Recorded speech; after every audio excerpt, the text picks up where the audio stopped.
What machine do you need for setting up a small-scale groundnut oil processing plant? 6 key machines for you. The first one, groundnut shelling machine. Shell has no oil content, and when pressing, it can absorb oil to lower down the oil yield. If your raw material is groundnut with shell, you must have a shelling machine. It can not only husk but also separate kernel and shell at the same time. No shell equals no waste.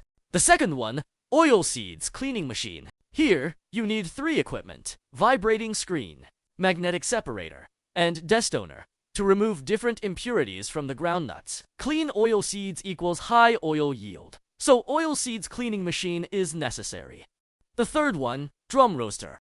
Drum roaster is often used to cooking oil seeds. Roasting groundnuts to increase moisture and temperature can make the oil with rich flavor and improve oil yield. The fourth one, oil presser. Screw oil presser is used to squeeze the oil out of the roasted groundnuts. After pressing, you will get crude pressed groundnut oil and groundnut pressing cakes. The fifth one, oil filter. A vacuum filter or plate and frame filter press is used to remove impurities from the crude oil. After filtering, you will get the final products, clear pressed groundnut oil. The sixth equipment, screw conveyor.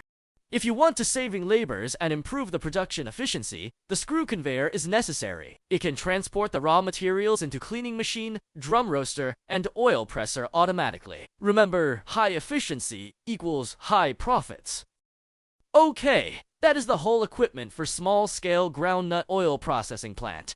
As they're low investment, small operational footprint, they are very suitable for small business and farmer investors. If you want to serve local communities with unrefined pressed groundnut oil, contact us now.